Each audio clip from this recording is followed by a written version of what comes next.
안녕하세요. 아드님문사회 아카데미에서 전해드리고 있는 영웅학 그 네 번째 시간으로 오늘은 고전 영웅의 그늘에 관해서 살펴보도록 하겠습니다. 2강과 3강에서는 서양 고전 영웅과 고전 영웅을 살펴보았는데요. 오늘은 그러한 이제 고전 영웅들이 현대에 수용 가능한지, 또 수용이 가능하다면 어떤 식으로 수용할 수 있고, 또 서양 고전 영웅은 또는 동양 고전 영웅은 어떤 점에서 문제가 될 수 있는지, 그런 점들을 한번 살펴보는 시간이 되도록 하겠습니다. 영국의 비평가이면서 역사가인 토마스 칼라일이라는 사람은요, 그 세계의 역사는 위대한 사람들의 전기다라고 이제 설명을 하고 있는데요. 다시 얘기하면 역사는 결국에는 영웅들이 만들어 놓은 하나의 큰 터전이다라고 이제 보고 있습니다.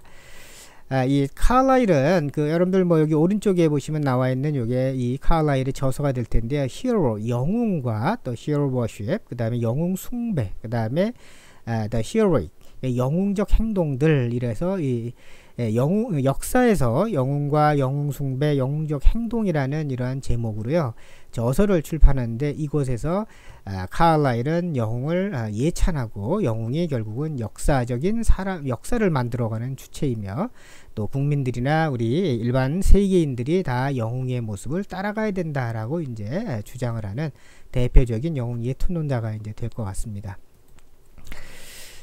이러한 이제 칼라일의 생각하고 이제 비슷할런지도 모르겠는데요. 그 조조가 있죠, 동양에서는. 조조는 영웅을 어떤 식으로 정의해 놨냐면, 그 가슴에는 큰 뜻을 품고 배에는 좋은 지략과 지모가 가득한 사람으로 우주의 기운을 머금고 서양과 하늘과 땅의 뜻을 토해내는 자라고 삼국지연의에서 이제 서술해 놓고 있습니다. 이 뜻은 조금 더 쉽게 설명을 드리면 지략이 뛰어나고요. 그 다음에는 천지의 뜻을요, 이것을 이제 이 현 세계에 이렇게 이 실천으로 몸으로 옮겨내는 자로 이제 조조는 평가하고 있는데요. 그런 의미에서 보면은 그 칼라일과도 비슷한 그러한 영웅으로 이제 영웅의 어떤 정의를 갖고 있다고 이제 볼 수도 있을 것 같습니다. 이 고전 영웅은요, 따라서 대부분의 경우에는 낡은 질서를 일소하고 새로운 질서를 수립하는 자를 영웅으로 평가하는 하나의 큰 축이 형성이 되고 있습니다. 즉, 이 말은 혼란에 빠진 사회나 또 혼란에 빠진 국가를요 새롭게 평정을 한다거나 해서 새로운 국가를 수립하는 거죠. 또 그리고 영토를 더 넓힘으로써 자국의 국민들한테 새로운 이 세계관을 가져다 줄 수 있는 자를 이렇게 영웅으로 평가하는 하나의 축이 형성돼 있고, 또 한편으로 보면은 현 질서, 다시 얘기하면은 하나의 나라나 하나의 사회, 하나의 공동체의 어떤 가치나 또는 그 영토나 또는 생명을 지키기 위해서요, 그것을 적극적으로 뛰어드는 영웅적 행동을 하는 자를 또 고전 영웅은 이다라고 또 하나의 축이 형성되어 있습니다. 그러니까 새로운 질서를 수립하는 자는 아마도 정복자와 관련되어 있는 징기스칸과 같은 그러한 사람들이 될 것 같고요. 또 현 질서를 적극적으로 보호하는 자는 강감천 장군이라든가 이수신 장군과 같이 어떤 자신들의 하나의 이 영토를 지키고 국민들을 지켜나가는 그러한 이제 모습을 보이는 그러한 분들을 우리가 이제 영웅으로 또 평가하는, 두 개의 모습을 이제 대개 이제 영웅으로 우리가 이제 평가하는 경향이 있는 것 같습니다. 그런데 이러한 고전 영웅은요, 또 한편으로 우리가 그 뒷면을 한번 살펴보게 되면 도덕성과는 사실 일정한 거리를 유지하고 있는 경우가 상당히 많습니다.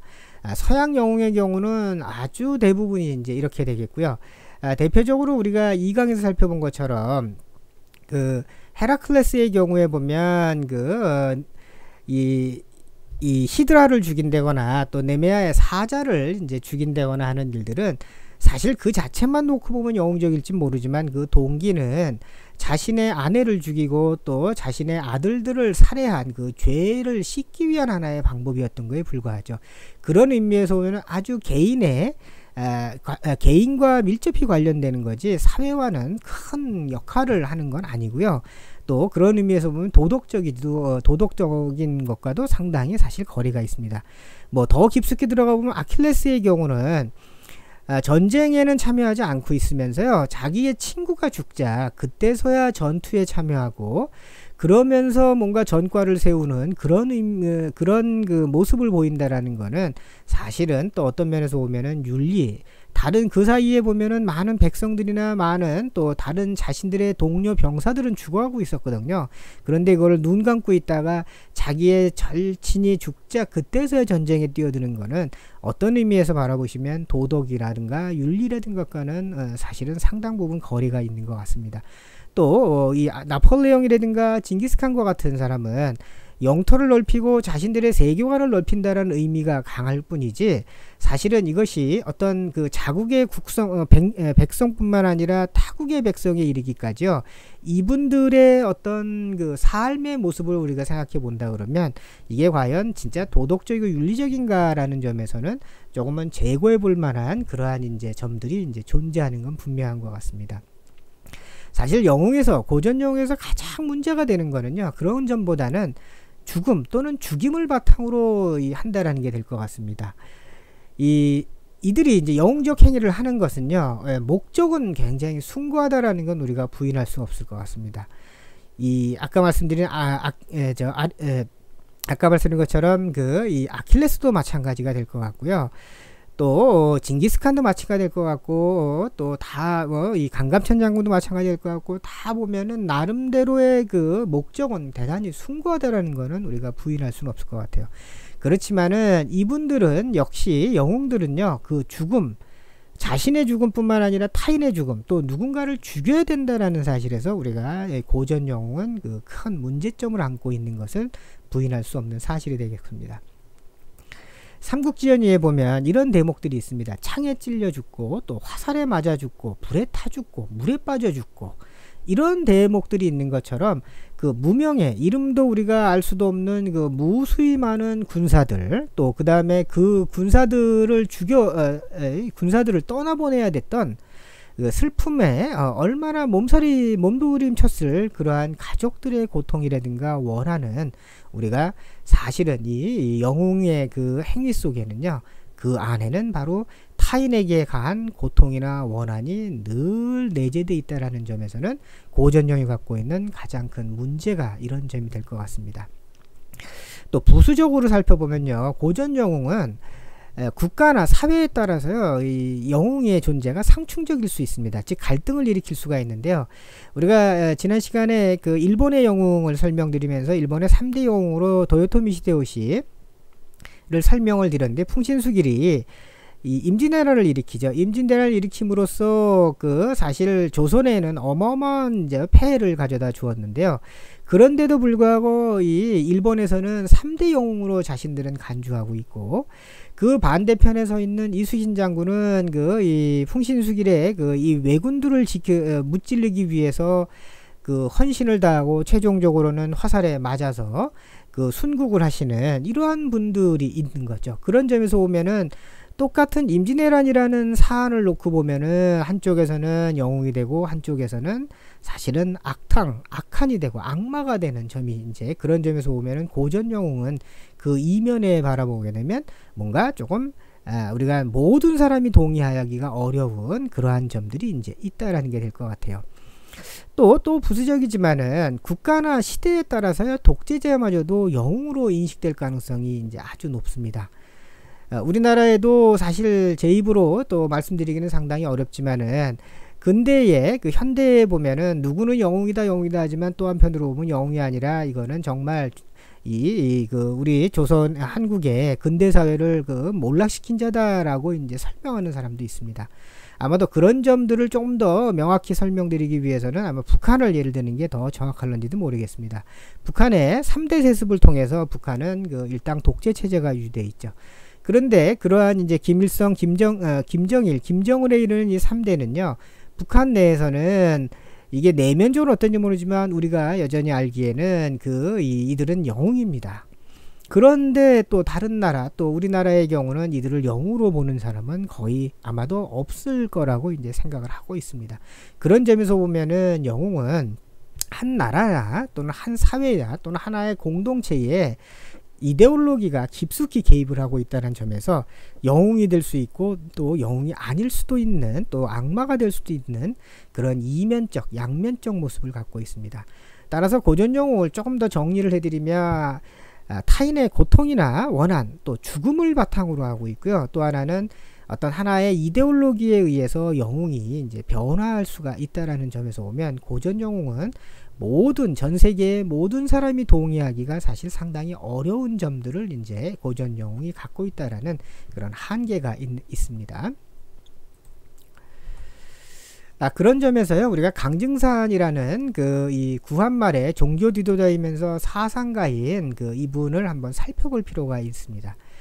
예, 강증산 선생은 증산개교 있죠. 그러니까 대순진리회가 아마 대표적일 텐데요.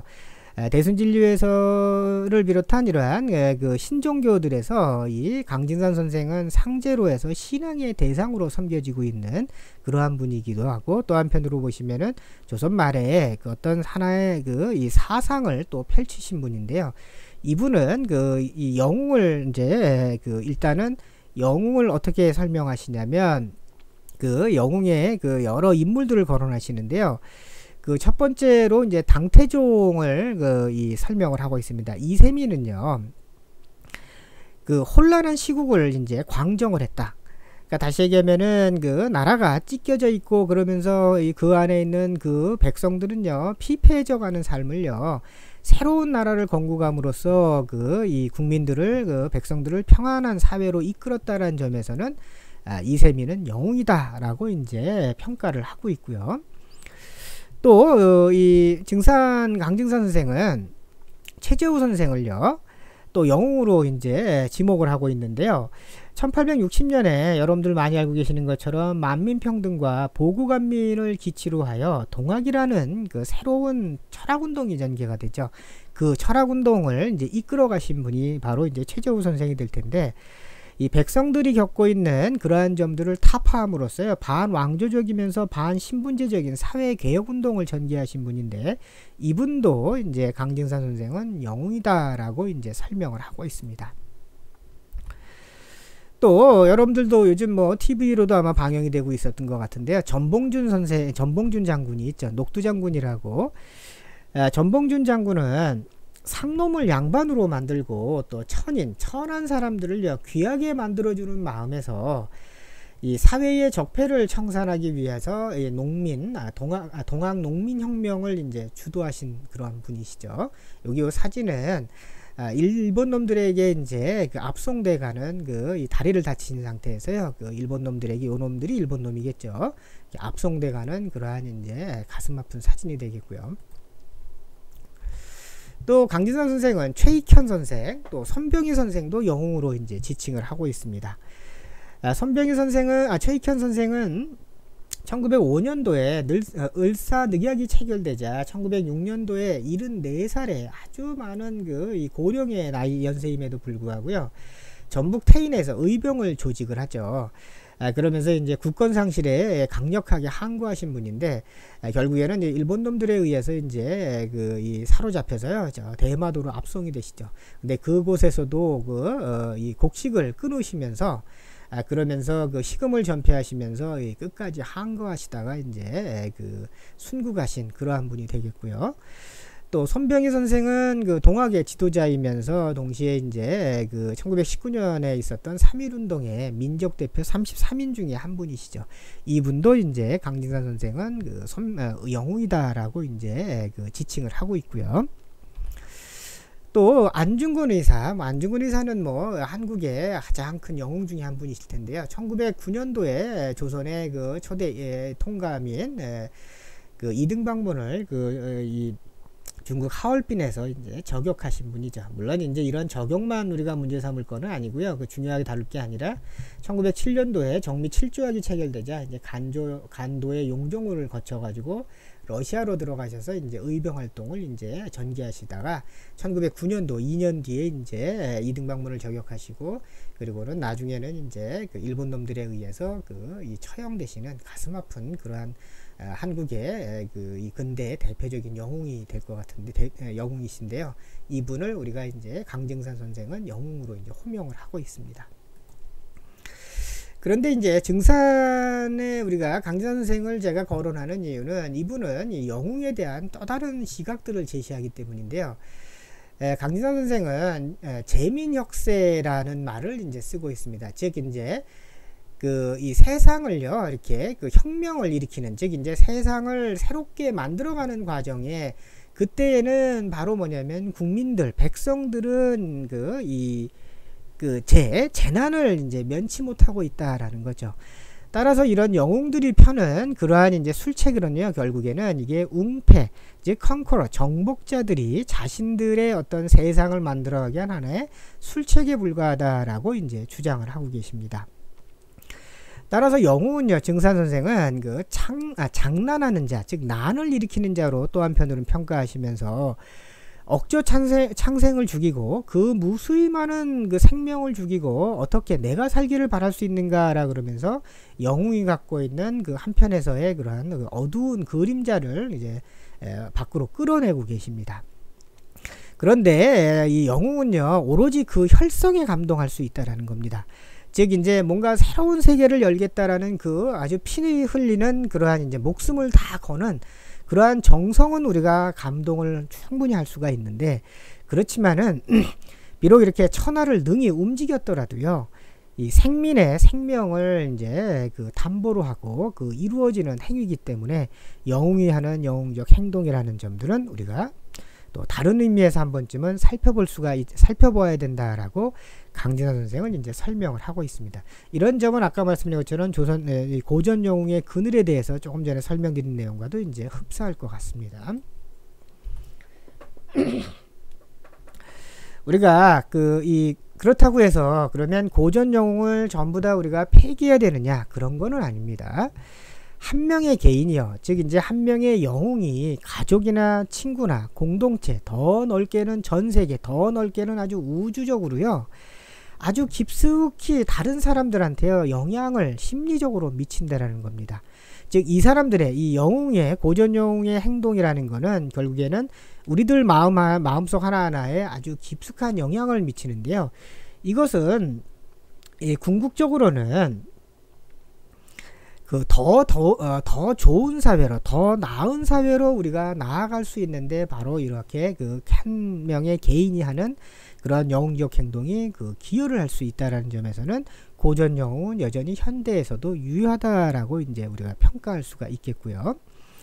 또 고전 영웅은 그 문제점에도 불구하고 우리가 현대 사회에서 왜 영웅이 필요한지, 우리 사회에 또 영웅이 더 많이 나와야 되는지, 그 필요성을 적극적으로 우리가 논의할 때 바로 고전 영웅들은 그러한 단초를 제공해 둔다는 점에서는 여전히 고전 영웅에 대해서 우리는 살펴보아야 되고 또 연구해야 되고 또 우리가 공부해야 되는 대상인 건 분명할 것 같습니다. 그렇지만 아까 말씀드린 것처럼 고전 영웅은 이 한계점도 분명히 가지고 있기 때문에요. 그런 점에서 보면은 현대의 우리 사회에서는 그러면 영웅을 어떻게 우리가 평가해야 되고 또 영웅을 어떻게 정의해야 되고 또 그런 영웅들을 우리 사회에 어떻게 깊숙이 확산시킬 수 있는가에 대해서는 우리가 고전 영웅만 가지고는 불완전하기 때문에요. 새로운 각도에서 새로운 관점에서 영웅을 정의하려는 노력들이 선행이 되고 또 수반이 되어야 될 것 같습니다. 자, 이후의 강의에서 아마 이러한 현대의 영웅은 과연 어떻게 정의할 수 있는가를 살펴보겠지만요. 오늘은 여기까지 하는 걸로 이제 이 고전 영웅의 그늘에 대한 설명으로 그냥 마치도록 하고요. 또 이어지는 강의들 속에서 아마 이 현대의 영웅은 우리가 누가 현대의 영웅으로 우리가 이제 평가할 수 있는가라는 점에서는 이제 이어지는 강의 속에서 이제 좀 더 제시가 될 거라고 이제 생각을 하고 있습니다. 자, 오늘 여기까지 이 4강을 마치도록 하고요. 다음 시간에는 조금 더 다른 또 연구와 관련된 주제로 또 여러분들을 이제 마주하도록 하겠습니다. 자, 오늘도 좋은 하루 되시고 다음 시간에 또 찾아뵙도록 하겠습니다. 감사합니다.